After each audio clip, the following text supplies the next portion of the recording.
it is genuinely horrifying in places. Not just because there's an evil conspiracy or people with weird religious ideas, but Moore and Campbell do not shy away from depicting that violence in a very direct way. There's nothing hidden about this violence or its impact. It's not coy. It is direct, awful, and graphic.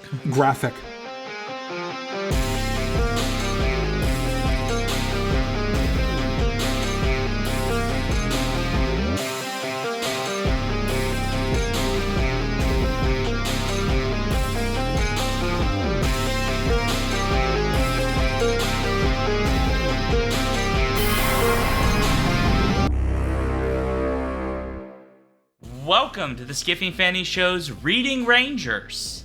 Alan Moore may know the score, but he needed Eddie Campbell to draw it. I'm Sean. I'm Stephen. I'm Daniel. And on today's show, we are discussing the seminal and hugely influential graphic novel, From Hell, by Alan Moore, illustrated by Eddie Campbell. I'm sure he would really appreciate my way of saying From Hell with a little teenage crack in there. From hell! Before we get into our discussion, a reminder to our listeners to please share your questions and comments with us at skiffyandfanty.com/listener suggestions. If you aren't already, join us on Twitch for Sean's Alphabet streams every Friday at 7 p.m. Central to be part of our interactive live streaming show format. Finally, be sure to review and spread the word about our show. Help support us through our Patreon and be part of our Torture Cinema polls, live watches, or other special Patreon-only events on Discord. Yay! Okay, so Steven, since this is the book you gave us on a poll, it is your job to tell us why. Why? What is From Hell about? You made it a goat sound this time. I can see we're going to be taking a very sober and thoughtful eye at this important work. From Hell is a graphic novel by acclaimed comics creators Alan Moore and Eddie Campbell, and it is, in the most simple and most nuance-free explanation, a look at the Whitechapel murders attributed to a serial killer called, as we all know, Jack the Ripper, in London, England in 1888. And the story follows the victims, the culprit, and various people drawn into or investigating or otherwise hanging on around the edges of the murders. Now, that's a very, I wanted to say pared down, but then I realized anything we say that involves a knife pun in this episode is going to be a problem. That's okay. From Hell is an examination of a particular conspiracy theory of the Ripper murders, which is that they were conducted at the behest of Queen Victoria herself by her beloved personal surgeon and doctor, Sir William Gull, to silence a blackmail plot of sex workers who were attempting to extort money from various hangers-on of the royal family due to her grandson, Prince Albert Victor, having gotten a young woman pregnant and it having to be covered up. And Dr. Gull, however, has his own motives for going on this killing spree. He is, in fact, in the midst of what appears to be becoming a full-blown serial killer. And his obsession with the secret society of Freemasons dovetails with his need for a purpose, his belief that God has a special plan for him, and that achieving that goal requires horribly mutilating a bunch of women who have not actually done anything wrong, and all the people who around him who try to figure out what the heck is happening. That's a slightly less simplified explanation. There's a lot to this book. But more accurate, yes. It's almost 600 pages. Yes, it's huge. Yeah. It's very embedded in history, and it very much expands on the history of the confluence of historical events that are happening in London at the time, and takes almost like a metaphysical view of all of that, and also connects that to things like architecture and the layout of the city of London and symbolic views that intersect with Goal's views. So it's really a smorgasbord of a lot of different elements. It's quite amazing. Yes. You can really see Alan Moore's personal obsessions all over this work. I mean, as you would expect. But, the importance of synchronicity, of historical parallels, of the emotional and spiritual and cultural resonance of significant events and how they echo through time and how those are reflected in both the physical and the psychic environment, an interest in magic, an interest in the patriarchy and how it affects women, an interest in what powerful men do to maintain the patriarchy. That's all very Moore. And those are the things we see unfolding throughout From Hell as, he delves into what is essentially a sordid little conspiracy theory. It struck me as very, I don't know if ironic is the right word, fascinating that at not too dissimilar points in time, you had these two works of conspiracy theory and how they both inspired different creators. There's a From Hell is inspired by this Freemasonry royal baby cover-up conspiracy theory, first promulgated by a man named Stephen Knight, who Moore discusses extensively in his very dense and detailed appendices to From Hell. He goes into a lot of detail about his sources, and he freely admits this story is probably a crock. There is no reason to believe it happened that way.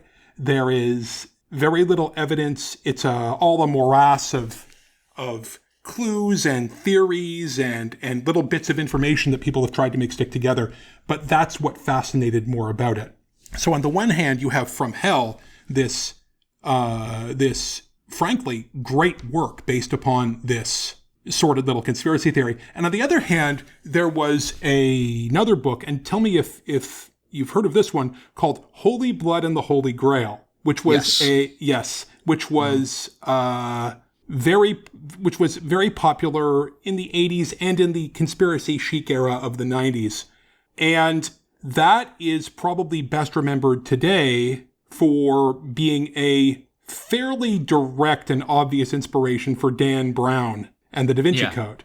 So, you can take these sort of little conspiracy theories are promulgated by guys who are probably either cranks or looking to make a quick buck or both. And you can make art, or you can make a different kind of art that appeals in different ways.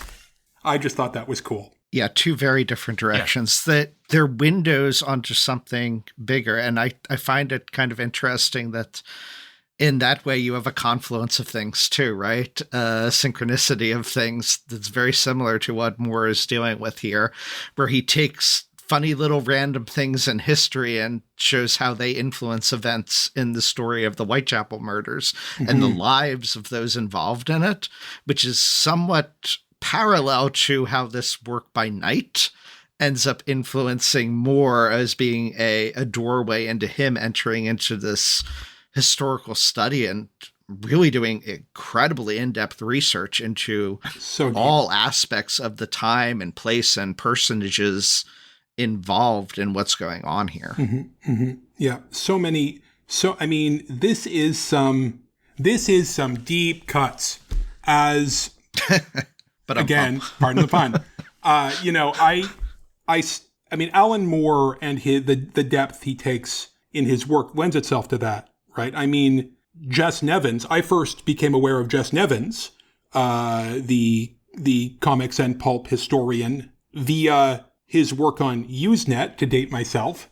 On Usenet, Jess ran a thread monthly that tried to figure out all the references in League of Extraordinary Gentlemen, which took, believe you me, a lot of doing. And I participated in those threads, as did dozens of other people. And we essentially crowdsourced trying to figure out everything Alan Moore was referencing. Wow. It was fantastic. And that was the basis of Jess's first book about League of Extraordinary Gentlemen, which he compiled and quite credited and thanked all of us who had contributed, which I thought was a lovely gesture. But the point is, when you dig into Alan Moore, there's going to be a lot of digging because he does his homework and he likes to show you his homework. He likes to show you that he's done his work. And that is probably, and I must say, that is probably one of the few weaknesses of this otherwise remarkable book, is that there is a lot of it. And I'm not 100% sure that all of it is strictly necessary. We maybe could have done without some of those historical cameos. Did we really need to have that little joke about William Butler Yeats? Which I needed to read the appendices, the footnotes, to understand. To appreciate, yeah. Yeah, so... And all of the sort of asides, the philosophical asides that it takes, etc. Yeah. Mm-hmm. So here's a question going back to what we talked about in terms of, or what you mentioned, Stephen, that he accepts that the Knight version of things is a total crock, this conspiracy theory. So I can understand how that could still be an inspiration to explore this in the form of his art of graphic novels, but why choose to then still stick to that plot that Knight had? Why tell this story using those same touchstones and sort of exploring everything from that version of events? Because he definitely does put into some of the characters, we'll say, like, there's no record of this being what they said or what they did, but based on other things that I've read about them, this is my fictionalized version that makes sense to me. So why not the story overall be something more similar to what would make sense to him? Is it because you'd be completely clueless who the killer is? You'd be completely clueless of who to focus on? Or so there is... Yeah, it's interesting. And I think that there are two reasons. And one is one that Moore himself touches on repeatedly over the course of From Hell. And that's the way that the study of an attempt to solve the Ripper murders accrues detail without accruing meaning. It just picks up more and more detail. There are more and more theories, and it gets bigger and more convoluted. And you have this thread over here, and you have this thread over here. And can they be pulled together? Can they not?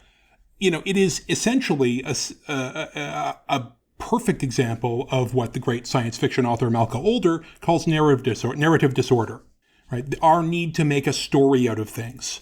And ironically, in needing to demonstrate the pitfalls of trying to make a story out of things, Moore needed to make a story out of things to illustrate that.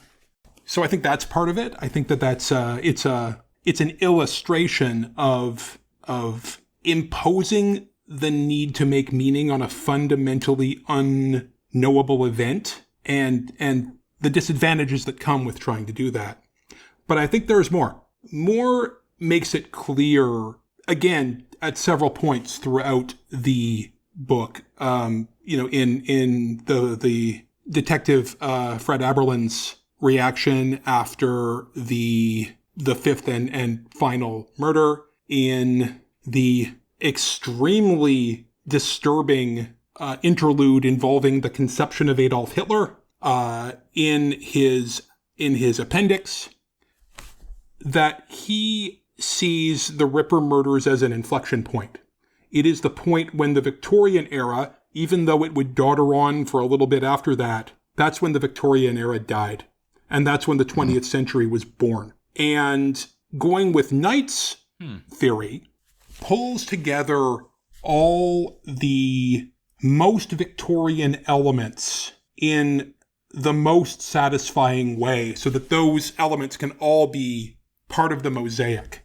Like the decadence and moral failure of the royal family, the indifference and of the aristocracy who are wrapped up in their own privilege or their little secret society games while unimaginable human suffering goes on the part of the poor around them. The tensions between immigrants and people who are less recent immigrants or who are, born in England or London. All these elements of Victorian England, Victorian society, the difference between public protestations of morality and the hedonistic behavior lying beneath it, the oppression of women. Knight's hypothesis just really brings those things to the fore in a way that a lot of the other Ripper theories, including a lot of the ones that are more plausible, don't do. Don't have. It also has a mystical element to it, I guess, that is appealing, that it makes it part of I don't know if design is the right word to use, but an inevitable kind of nature, that it's a progression of history and of sort of a cosmic progression of this turning of ages. And a changing over of empires, right? Britain is going to be on the decline. Others are going to be on the rise. Exactly. And there's this very preordained kind of prophetic voice that rings throughout it that very much aligns with the King conspiracy type theory, linking it to the Freemasons and to the magical mystical kind of ideas, I guess, that works very well for more to explore all of those themes. The old world is dying. The new world struggles to be born. Now is the time of monsters. Yeah, right. Very much so. And yes, and it's very interested also. You mentioned architecture, Daniel, and the buildings and the way their connection to Freemasonry, theorized connection to Freemasonry, and the obelisks and the obelisks and the sacred designs. And, again, this is the theory that really lets that stuff get free rein and lets London as a place really be important to the story, which worked to the strengths. It's a character unto itself. London's a character here, unto right? itself. Yes, The buildings of London are minor characters, and the city is a major character, and the neighborhoods are characters. Yeah, it's terrific. And also I think that was important in terms of letting Eddie Campbell's work as the artist do its job, because Campbell, he does some really interesting things here, and it's kind of hidden. I do want to talk about the art for a minute. Sure. Eddie Campbell does something fantastic here, and he does it with art that looks, for the most part, very scratchy. It's very there's a lot of loose, scratchy inks, although he captures features and details extremely keenly when he wants to. Now, Eddie Campbell first became known for, there we go. Yeah, exactly. Look at that detail. Look at it. But when he's showing figures, especially figures in motion, there's a lot of those blacks used as filling to fill things in. And faces are made up of a few scratches to make the key shapes, but it works. You recognize them.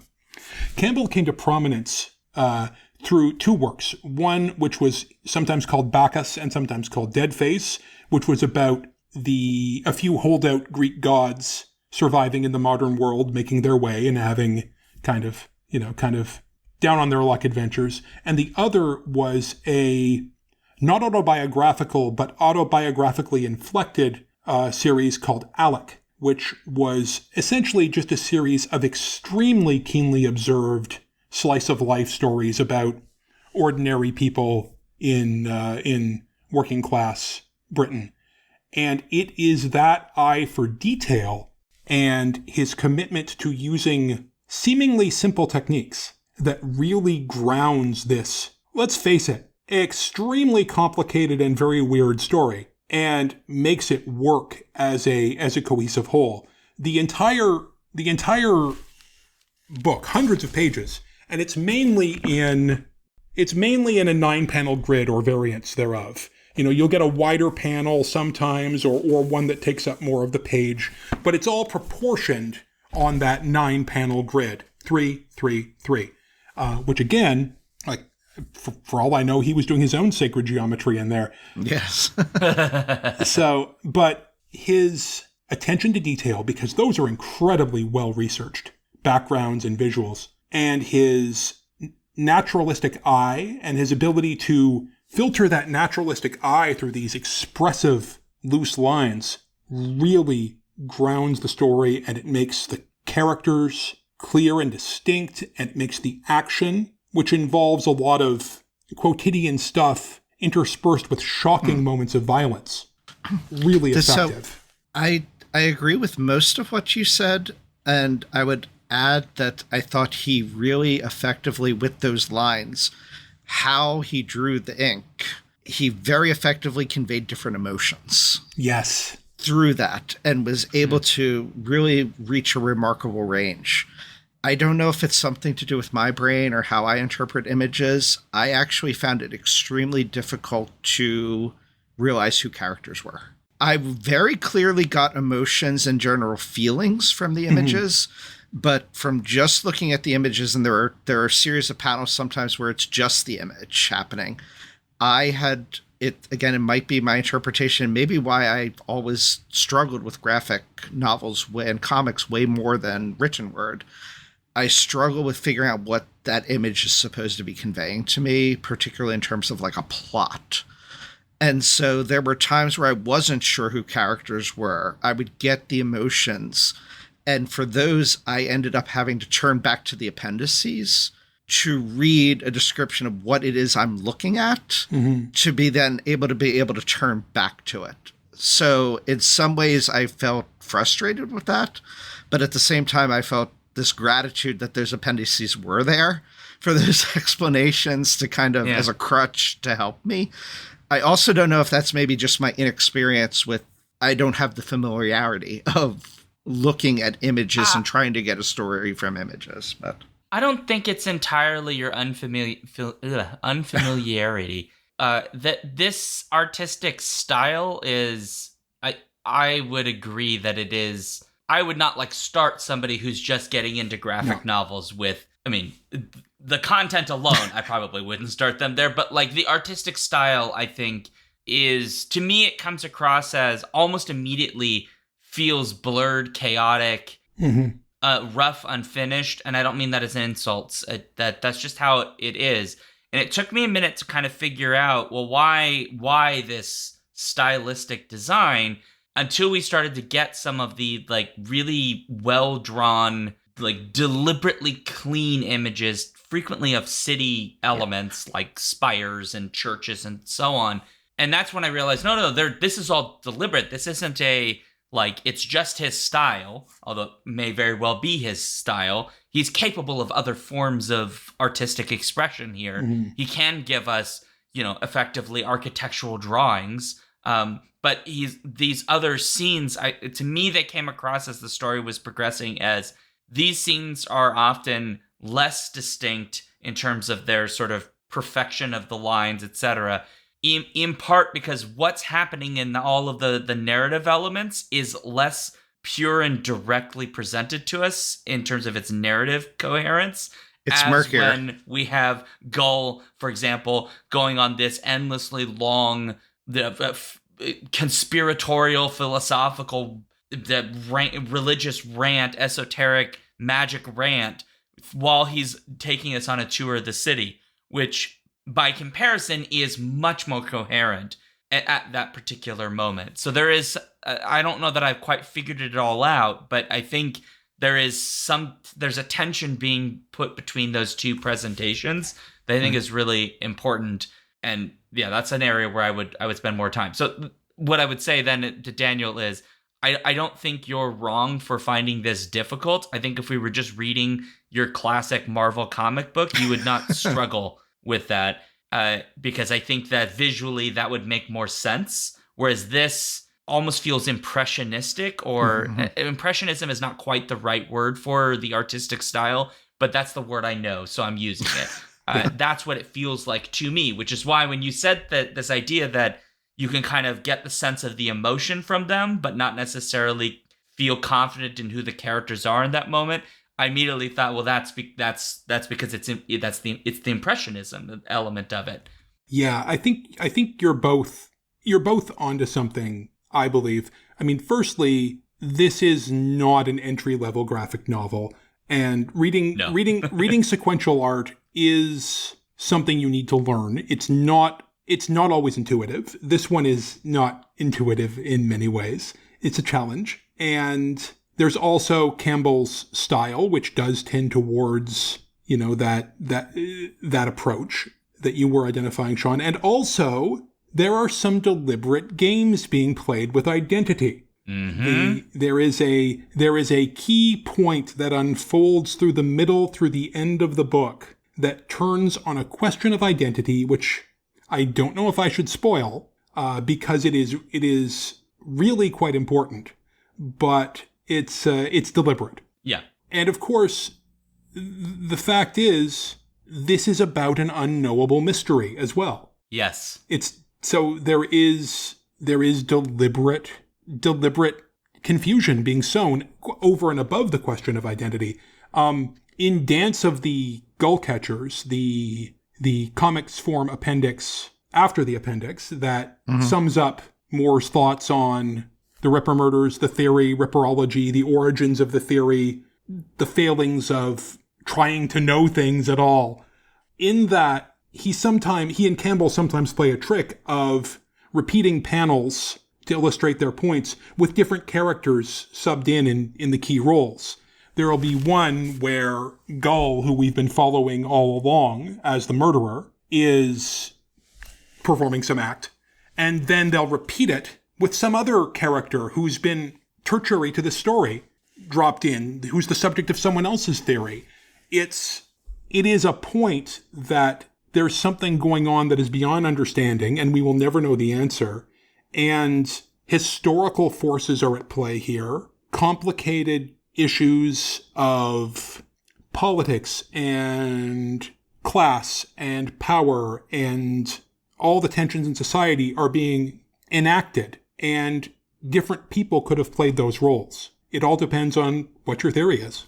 Well, it is interesting. When you're mentioning the comics at the back, you maybe immediately think to, especially in the first roughly half of the book, there's some stuff that happens in the back half that Gull's mind state changes some factors, and I'll just leave it at that.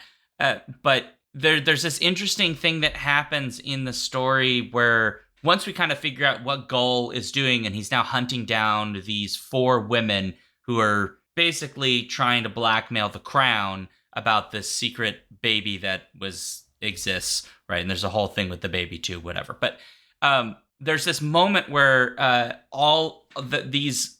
we're getting this interspersing between what is going on at the night, which is prostitution, murder, etc., and then Gull at home, dressed up all prim and proper, kissing, I assume, his wife and showing deference to a child, and all of these incredibly very specific images that are supposed to be contrasting the man we know him as at night, which is this raving conspiratorial religious lunatic who murders people for the crown, versus the sort of prim and proper Victorian gentleman of doctor, high class individual, or at least person who's attained high class, because the actual Gull didn't come from high class, but whatever, right?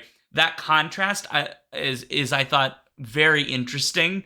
To me, it felt like on the one hand, it's telling us very clearly, if you're to take this whole Ripper murder thing very seriously, the very disturbing thing might be that who the actual Ripper was could very well have been a totally normal person who in all ways you would not suspect, which Gull in reality is not legitimately a person we'd suspect of being the Ripper murderer, and yet in this story is presented that way.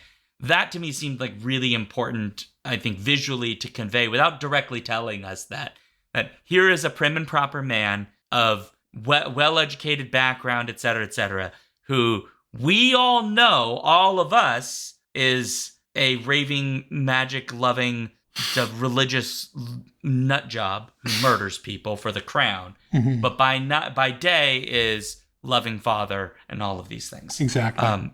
Yeah. It's well done. And it's there are a fudged up. lot of cool contrasts in this. There's also, in one of the earlier chapters, a contrast just between, I think it might have been Goal, but between one of the sex workers, I think the first to die, her going to bed at night, in sort of the house and having to be like go to sleep against a wall with the rope tied in front of her. Yes. And then like the whoever it is in the upper class going to bed in a nice posh house in a big mansion. And from panel to panel, you have this contrast of worlds. And throughout, through the interaction of characters, one of the most telling of contrast was just between Goal and his coachman, whose name I forget now, but Netley. Yeah, what was it? Netley, Gov. Yeah, I should have known that. Hetley, he talks to him and almost mocks Hetley's ignorance or the fact that he's uneducated. Like incredibly constantly, right? Constantly condescending of, he'll say things and at least not sure how to respond and just kind of agrees with Goal. And then Goal gives him a mocking answer. Of course you don't, you're too simple, right? And so there's that contrast really points to interesting things of like the educated experience, the people in power are not the most human here. He paints a very different picture of the sex workers, those struggling to survive, the ignorant sort of masses. They are far more compassionate and far more human than the monstrous that are above. And even though it's somewhat obvious when Alan Moore is making these contrasts, he's not hitting the audience over the head with it, I don't think. It's kind of just there throughout. Does that make sense as a... Yeah. Yeah, the power is in the aggregate depiction. Yeah. And the repeated contrast in different ways over the course of the book really sort of reinforces and emphasizes the message. And, you're right. This isn't a breathtakingly new idea. And it's not something we haven't heard before or seen, but it's done really well. And it's done in an interesting way. I can't put my finger on what it is that makes it so unique, but yeah. Well, I'm not sure it's unique, but what it does is lean really well on the strengths of the comics medium. It uses juxtaposition in a number of ways, right? It juxtaposes different elements and narratively and visually and allows us to draw our own conclusions from the contrast. And that's one definition of comics, juxtaposed pictorial and other images in deliberate sequence. Makes sense. And it's just new and unique to me from my limited experience. Well, not everyone does not everyone does it as well as Moore and Campbell, or with that's fair, or with subject matter that is so evocative or serious. Difficult. This is tough. Yeah. We've actually managed to get through a good chunk of this conversation pretty much without grappling with the fact that this book depicts some absolutely astonishing and horrifying levels of violence by men, one man specifically, but by men against women, against impoverished sex workers. And it is genuinely horrifying in places, not just because there's an evil conspiracy or people with weird religious ideas, but Moore and Campbell do not shy away from depicting that violence in a very direct way. There's nothing hidden about this violence or its impact. It's not coy. It is direct, awful, and graphic. It's you need to. If someone needed to take a break during reading this, I would understand. It's a lot. And the murders get more and more horrifying as time goes on, as Gull descends deeper into whatever is going on inside his head, and it's just by the end, it's just absolutely shocking. There is a reason that after the fifth murder, Fred Aberlin, the Scotland Yard detective, emerges from the crime scene and says that he feels like everything has changed after what he saw in that room. It's really powerful. It is very, very uncomfortable, powerful. Those are all words I think we could use. Visceral. And I think to some degree almost necessary, because the thing that we've kind of been skirting around one of my favorite and least favorite scenes at the same time, which is this sequence where Gull gives his sort of weird esoteric magic religious rant about all of the architecture in London to Netley, explaining all of these sort of secret symbols and ideas going back to ancient times about how there used to be, mother goddesses and all of these things, and then we now must suppress them all by putting all of these symbols of masculine ideas and reason, etc., in order to suppress women, essentially, and motherliness and the feminine entirely. And then, of course, builds star without the circle, so not quite a pentagram, out of like giving this guy, the poor Netley, all of the coordinates. But right, this image in his mind of like, this is happening, by the way, in the middle of the suffragette movement. Yep. Right. So women are literally arguing at this moment for the right to vote. And we're seeing mostly women in positions of where they don't really have full power, with maybe some exception of Queen Victoria, who to some degree is bound by her station. But I don't think I feel terribly bad for her because she is telling people to go to murder sex workers. Yeah. So I don't really feel that bad for her at this moment. But what I find so fascinating about that sequence is it took me a minute to figure out what was being said there. Yes. Because he just kept like, here's like a Masonic temple symbol, and here's like a monolith, and all of these things. And like, look, and isn't this interesting, Netley? And Netley's like, okay, sure. And then eventually we get an answer where it's like, oh, it's this suppression of the feminine.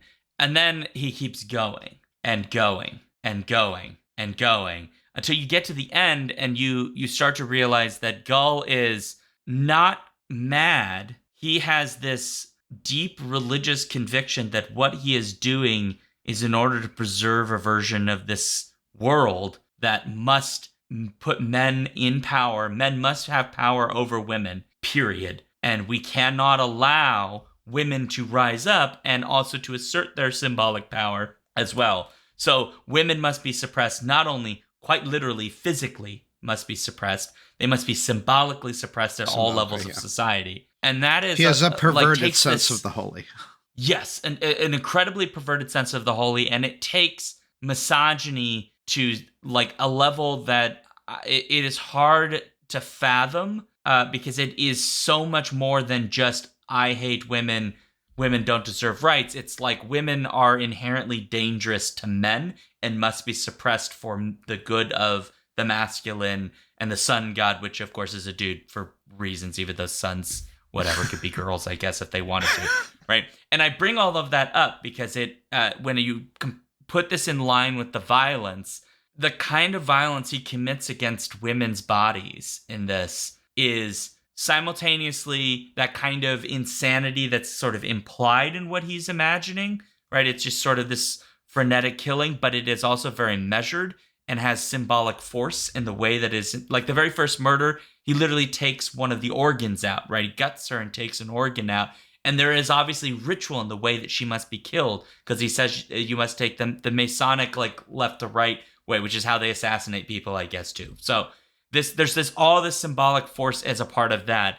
And so it's very clear that it's not just, we must do this religiously. It's also, when women get out of line, they must also be destroyed, like violently, physically destroyed. It's very uncomfortable. It's very It's uncomfortable, but yeah. And to some degree, that gave me more discomfort than the graphicness of it.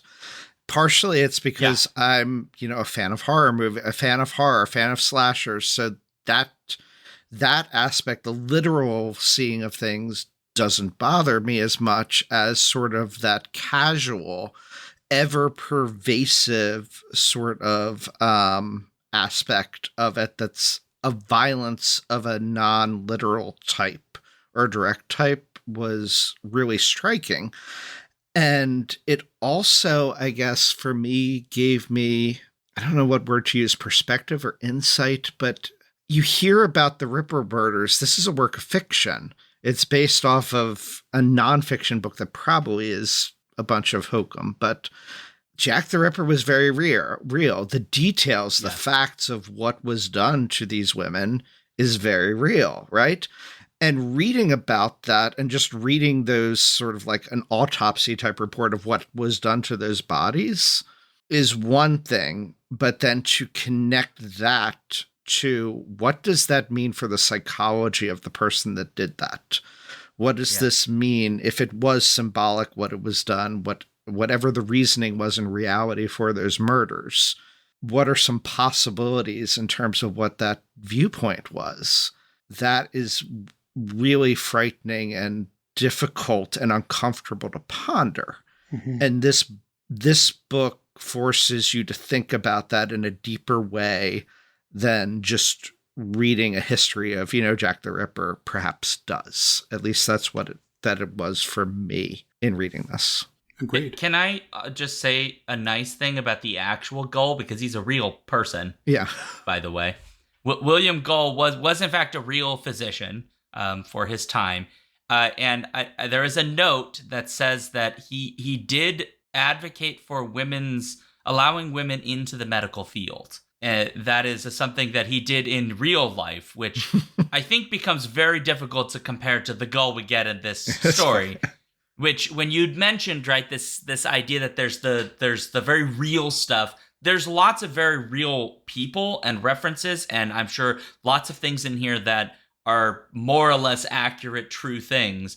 And then there are all of the ways in which they've sort of twisted the truth just a little bit for this version of the story, which is another thing that must be a wild experience to try to go through this and map it against reality and see where the divergence points are and start thinking about the logic of them. Because there is, as Stephen pointed at the very beginning, this very elaborate conspiracy, and the story itself that we get is also incredibly elaborate in its details. So much so that I know I missed like 7,000 of them already. Oh, for sure. Well, we all did. I did. This isn't my first time reading it, and I did.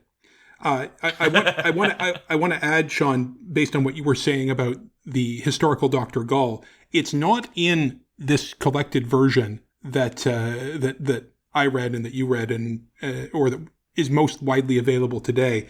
But when From Hell was originally being published sequentially, in the last volume, Eddie Campbell got to have his say briefly in text. He wrote a little bit of comment of his own on the narrative that he'd just been taking part of. And he said, many of you have asked me what I think of this. I don't think he did it. And he essentially said, and I'm paraphrasing greatly, that the real Dr. Gull was a great man, and this was just a bunch of little people throwing stones at him when he was dead and couldn't fight back.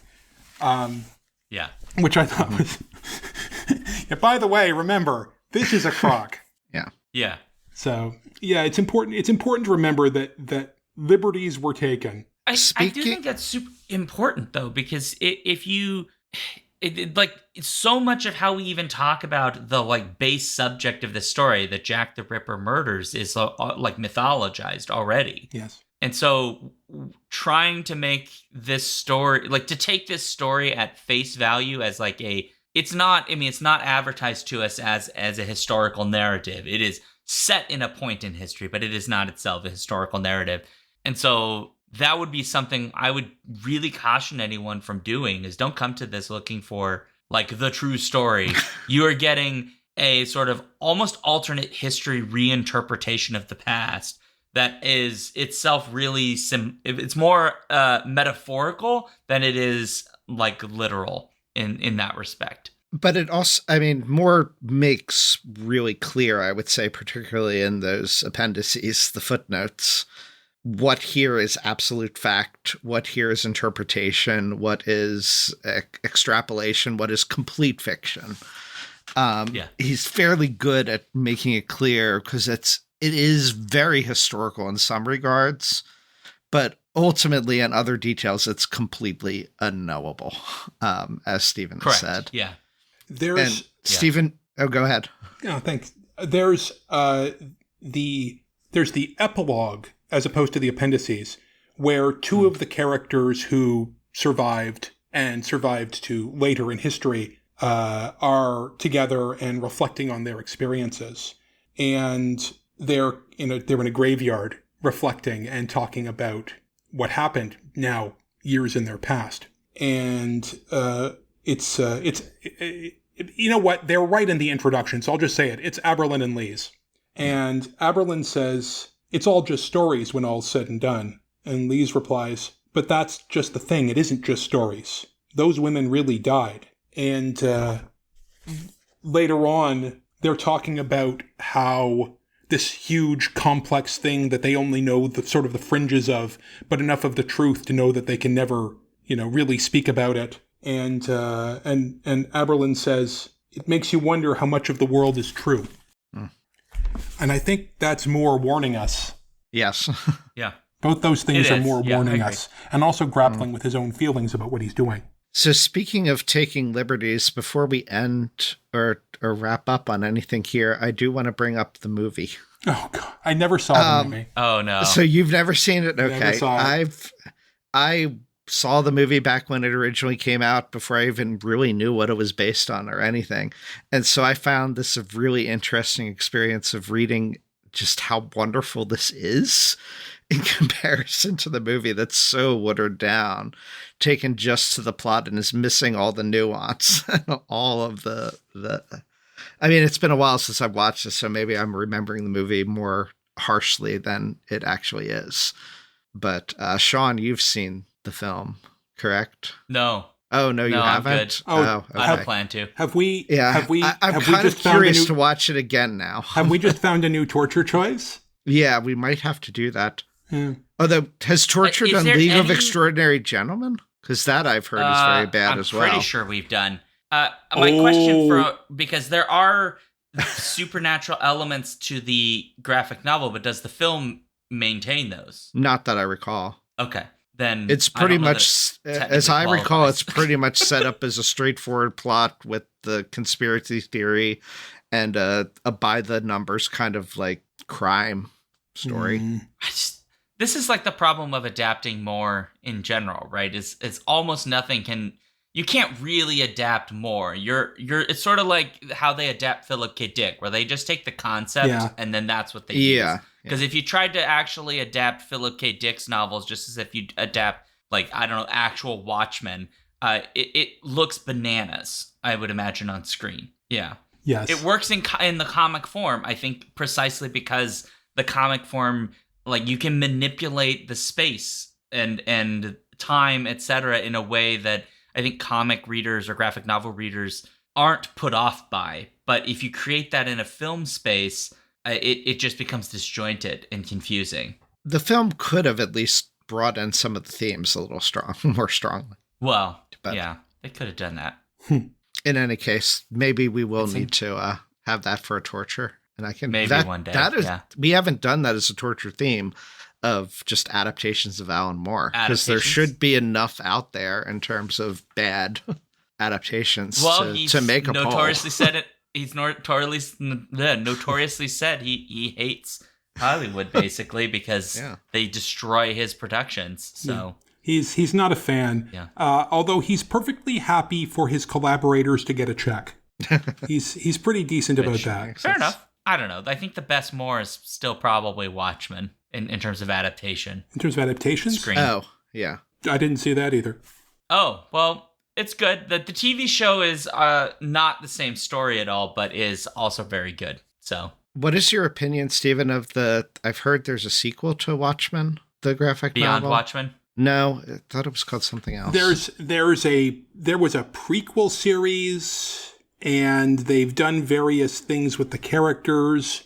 So I don't want to go too far down the rabbit hole of Moore's relationship with his publishers. Oh, Doomsday Clock. That was the one. Doomsday Clock. Yeah, they brought them into the DC universe, and it's just there were some very good creators involved with both the prequels and with Doomsday Clock.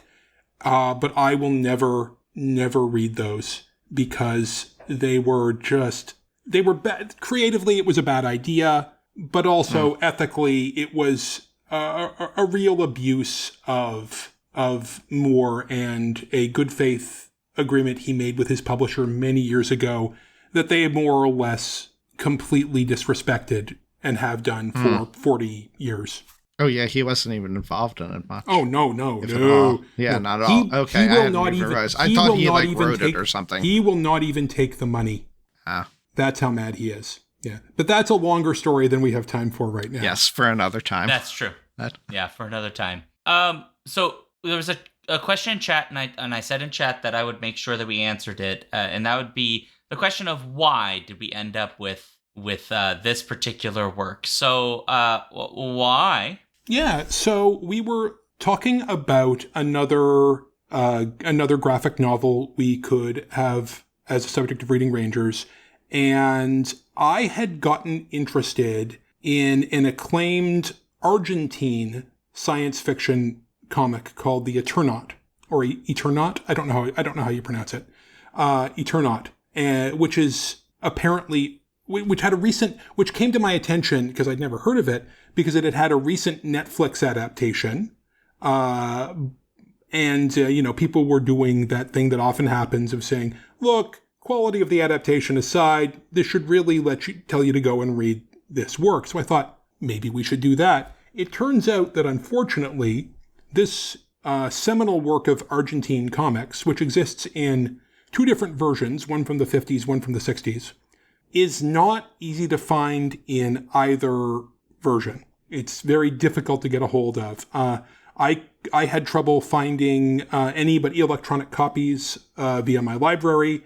It didn't seem to be in stock in most places. It was hard to track down. And I knew that if I was having trouble, that, listen, I'm trying not to be smug about this, but Toronto has amazing comic book stores, amazing science fiction bookstores, and one of the best public library systems in North America. If I was having trouble finding it, other people were going to too. So we looked for other options. And I thought, well, you know what's sure to be available and easy to find? Major graphic novels by Alan Moore.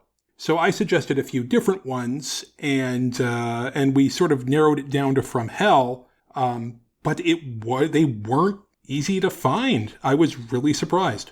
Yeah, not as easy as you'd think. I was shocked that the local comic shops here in Buffalo did not have From Hell in stock because I was originally just going to go buy a copy of my own. Mm-hmm. Luckily, my university did have it in the library, and so I was able to get the library copy to read.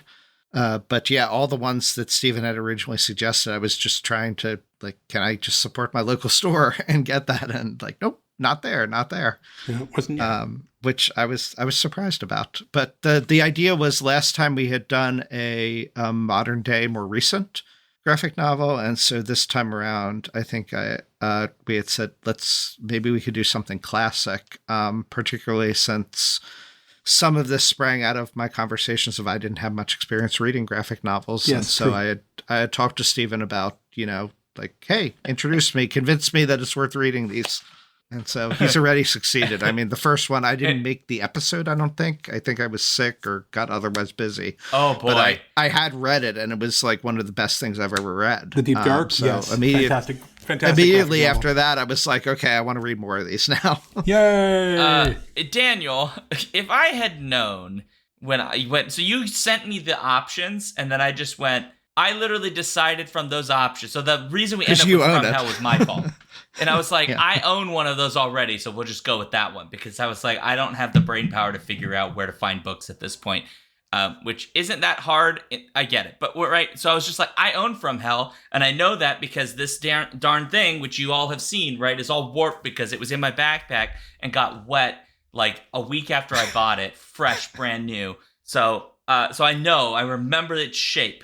And so I was like, cool, we'll do that one. If you had prefaced that by saying, by the way, I've only read 2 graphic novels in my life, so maybe think a little bit about these, I may not have chosen this one. I might have gone with one of the others because I like From Hell. I think it's a very interesting book. I like Alan Moore in general. I think he's one of the greatest graphic novel creators ever. But this is not where I would have sent you, Daniel.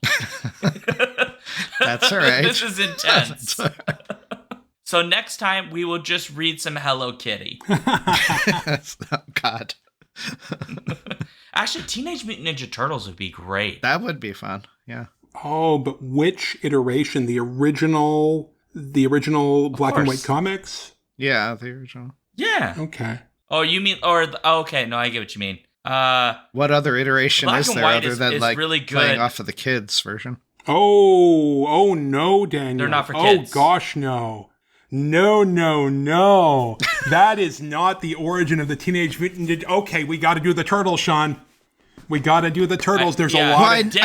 I know the kids version is not the origin of them, but I mean, other than the original comics and then them turning it into a kiddie version, which was modern, then spun different... back into comics. But there have been subsequent multiple iterations, drawing to one degree or another on the different sources. Oh, there's a lot of Turtles. It's Turtles all the way down. I suspect we'd have to go with the Mirage Studios. Yeah, the originals, era. Yeah, which would have been the ones I had when I was younger, but I think I had when they did color editions of those. The larger format albums or the yeah. They're like books. They're almost like this size, but not this thick. No, I know exactly the editions you mean. Yeah. Yeah. I think that's where you would have to go because I don't know, the artwork is just there's a reason why I was a Teenage Mutant Ninja Turtle fan as a kid. I had these as kids. They are not for kids, by the way. Oh, no. But I had them. And, oh, man, they were so good. Kids got to learn. But we can still get them, right? They probably had an omnibus edition I'm sure there is somewhere. We'd have to look into it. Though, is it out of print? Okay, we're doing that. We're doing that. That's the next one. Because Eastman and Laird, I think this would be a lot of fun. And also, I am waiting... You little bastards at Palladium. I am waiting for my freaking TMNT edition. I don't care about no tariffs. You send that shit to me now. What are you talking about tariffs? They're American. Right, but they're probably shipping them from out of country. China or something, yeah. Printed in China, that's true. Well, I assume, Who knows? But anyway, sorry. That's not me being really mad at Palladium. I'm not actually mad at you. I get it. But also, I really want my book, so hurry up. Yeah. I want to play the game, damn it. Because the only other option is After the Bomb, which is not the same thing. It's not. But also we could play that. But anyway, I think we need to close out the show. All right. Yes. Yeah. So folks, that is the show.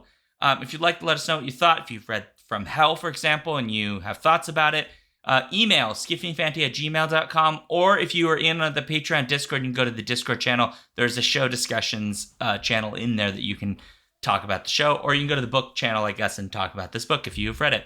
We are on Blue Sky, Threads, Mastodon, YouTube, and a bunch of other places. Those links are at skiffyandfanty.com/skiffythings.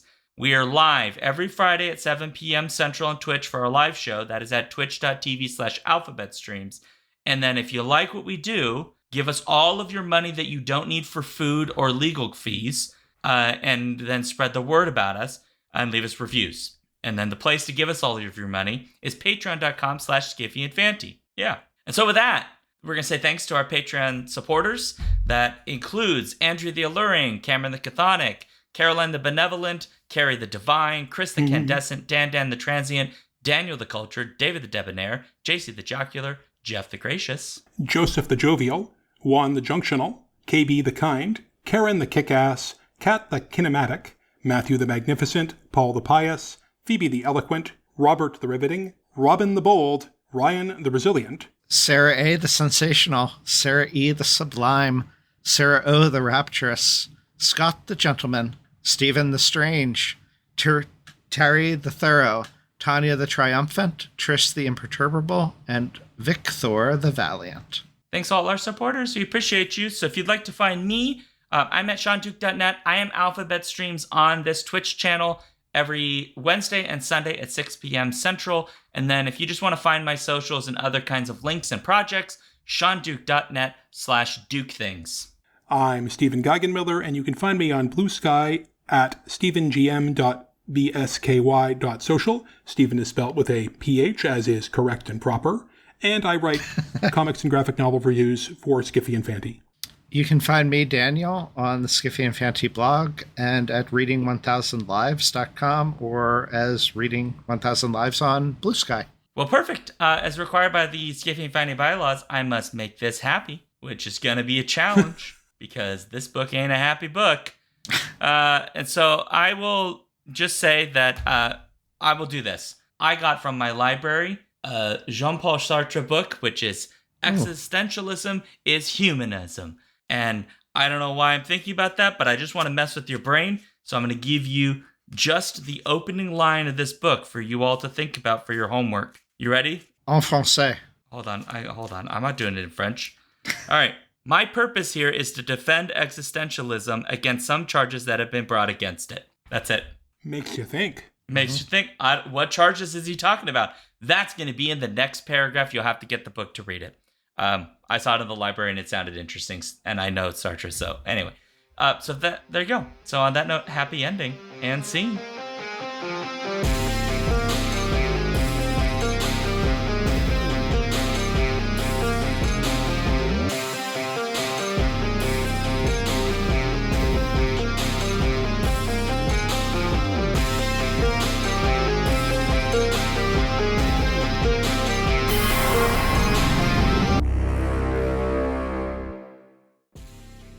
If you want to support this show, you can go to patreon.com/skiffyandfanty or skiffyandfanty.com, our website, where you can get access to all of our fancy things.